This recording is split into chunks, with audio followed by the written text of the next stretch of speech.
we should allow this when it doesn't harm another person to do that. That's what the second speaker of the proposition thinks that immigration policy should be based on.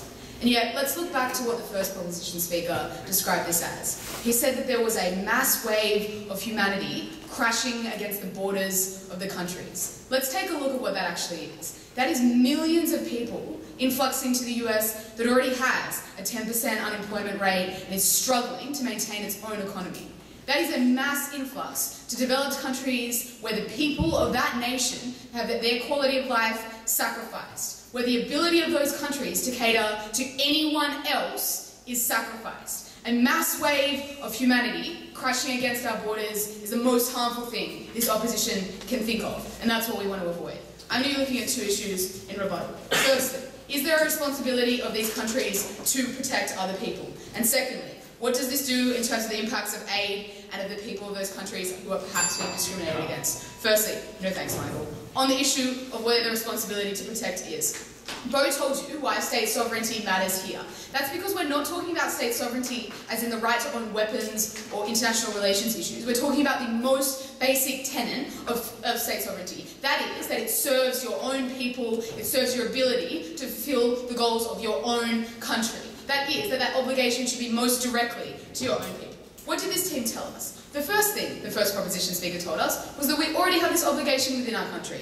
I'm not going to gloss over this with a Star Wars quote, but I am going to call a lie a lie. That doesn't happen in Australia, doesn't happen in the US. You don't have the obligation to do whatever necessary to save people. And we say, in fact, that it's better if we have an obligation to serve our own people on one sphere and do what we can to serve others, because that's where that actually is. And that is where that obligation should lie. On the issue of whether this impacts these countries negatively, because this proposition wanted to brush aside completely why overpopulation matters. And this is where we're clashing, as the second speaker requested, with the morality. Because we told you it's immoral to sacrifice the well-being of everyone. That's where a lack of morality lies. No thanks. Why does that happen? This team told us that people can just get jobs easily. Why is that not true? One, we would say that there is a lot of unemployment and it's difficult to get those jobs anyway. Two, if they are getting those jobs, what they're doing is undercutting the prices that people are being paid for genuine wages in that country. That lowers wages and it lowers how this quality of life is for people on the whole. But we'd also say that even when people enter that country with the kind of work ethic and qualifications from their own country that this team said, that doesn't mean that they can get a job, that doesn't mean those people will accept them. That means, we'd say, that there is a higher dependence on welfare, there is a lack of ability of that government to cater to what they're doing. But more importantly, what Bo told you is that when there is a complete free migration policy, it means the government can't cater for what it thinks the growth of that country should be. It can't implement long-term policy based on what it knows the quotas of people entering that country will be. That's why it's better if we have, in the most unfortunate circumstance, some thousands of people entering that country that we don't know about. That's better than knowing that millions entering the country will devastate the economy and not being able to do anything about it. We think that's worse. In a POI-based first proposition speaker, I asked why it's better that quality gets degraded. He said that the total quality increases. We don't think it's good if the very nations that are responsible for every other nation, the nations that are supposed to ensure the highest quality of life we can possibly ensure, are prevented from doing that. Because it is easier to target a group we can see as disadvantaged, we can see as not having that ability and still let some of them in, than to have the entire quality degraded. On the issue of illegal means, those Polish gangs sound pretty bad, let's get rid of them. We do that by cracking down, like we had in the Pacific solution in Australia. Whilst it was a harsh policy, what it did do was prevent any of those illegal means from happening and from sacrificing the well-being of those people. But also that there is a difference between the drug mules that these gangs run and the people who are there also helping to enter the country. We don't think those are the same people. No thanks. On the issue of the free movement of aid and the people in those countries. Firstly, on the issue of whether this promotes the free movement of aid. I'm not sure where the second speaker was going, but I would say that the aid agencies entering that country are slightly different to those trying to get immigration status in that country. But also, that just because there is a free border policy for people entering the country doesn't mean governments that are resistant in the first place will become any more happy about those agencies being in the country. We think we're likely to target them.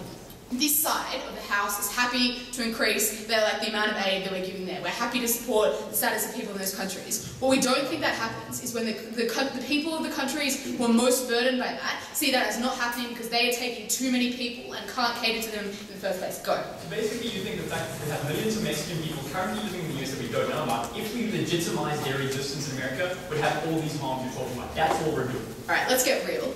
The US isn't doing that well at the moment. right? There are a lot of Mexican people coming into the border. What there also is sentiment against those people coming into the country. What the reality of opening the borders would be millions more entering the country trying to get a better standard of life. That's not good for the US, and that's not good for Mexico either. We don't want to stand for that. No thanks. On the issue of people like the Romani people moving around the country, again, not the people getting immigration status, guys, but also generally moving within their country, like the people moving within France. We'd also say that you can't promote the need for like cultural norms and allowing these people to be better when that comes to the sacrifice of the economic well-being of everyone, but also those kind of open immigration policies, where that occurs, is exactly where you see discrimination against those people because people don't think it's good within the EU. I'm moving to my substandard now. Firstly, why this is about international relations, thanks. Secondly, how this creates social divisions. Firstly, on international relations. We think that there is a devastating impact when you undermine the very thing that defines states, their borders and their ability to interact. I think this happens in three ways. Firstly, we'd say that interactions between countries that see themselves not having that level of control and being able to implement that level of control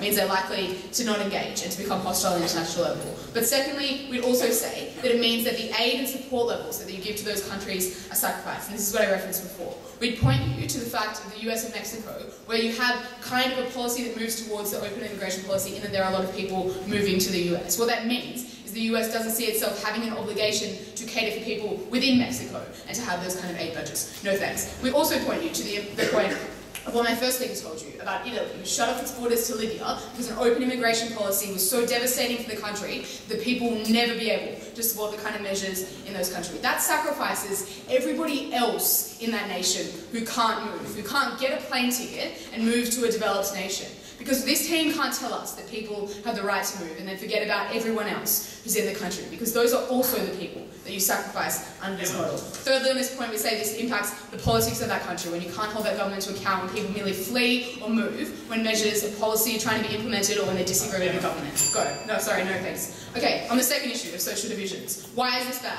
Okay, we'd say this implements social divisions in a couple of ways. Because a lack of control is different to merely allowing people in or the government thinking that some people are getting through. That's why it's different to the situation that's currently in place with the US and Mexico or other migration policies, because there is a complete lack of control. That means that you blame the people rather than blaming perhaps your government for letting those people through. We think that that is bad on the whole. But also, this team has no ability to push aside there will be economic harms and that some people will be unemployed when you have more people there, and that some people will be relying on that system. Where has that happened? That's happened in France, where Algerian and Moroccan immigrants are second-class citizens completely reliant on welfare and completely disproportionately out of the working system. That has led to racial discrimination against not only those immigrants, but against other African people within the nation of France. Those social divisions are what makes those countries undesirable. It's what makes those countries a terrible place for everyone who's within them to live. Again, we would point you to the US and Mexico, where the policy in Arizona is extremely racially discriminatory.